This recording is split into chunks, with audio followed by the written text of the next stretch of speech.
लाल देह लाली लसे अरुधरी लाल लंगूर ब्रज देह दानव दले जय जय जय कपिशूर जय जय सिया राम। कैसे हैं आप लोग? आशा करती हूँ कि आप सभी स्वस्थ होंगे, अच्छे होंगे। इसी कामना के साथ आज हम सुनेंगे मंगलवार व्रत की कथा। तो आइए मन में श्री राम और हनुमान का ध्यान करते हुए कथा को सुनते हैं। बहुत समय पहले किसी नगर में एक निसंतान ब्राह्मण दंपति रहा करते थे। उनकी कोई भी संतान न होने के कारण पति पत्नी बहुत दुखी थे।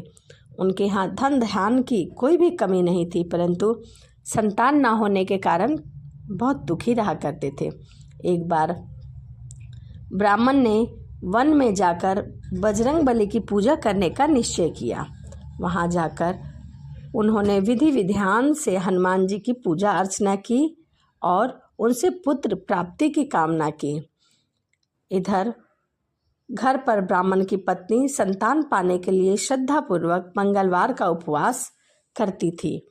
वो मंगलवार पूरे दिन व्रत रखती थी और शाम को भोजन बनाकर पहले हनुमान जी को भोग लगाती, उसके बाद ही स्वयं भोजन किया करती थी। यह उसका नियम था।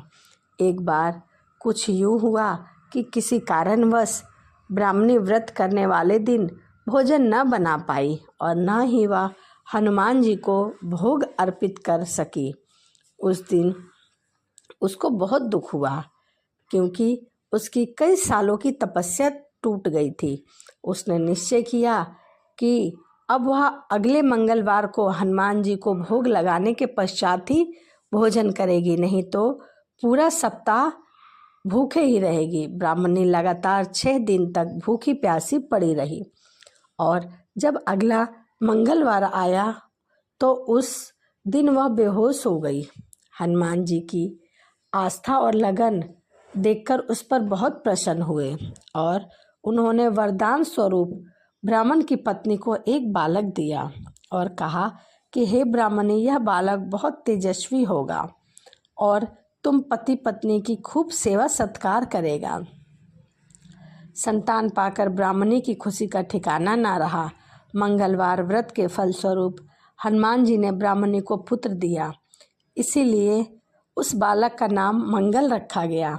इधर कुछ समय के बाद पूजा संपन्न करके जब ब्राह्मण घर वापस लौटा तो बालक को देखकर आश्चर्य में पड़ गया।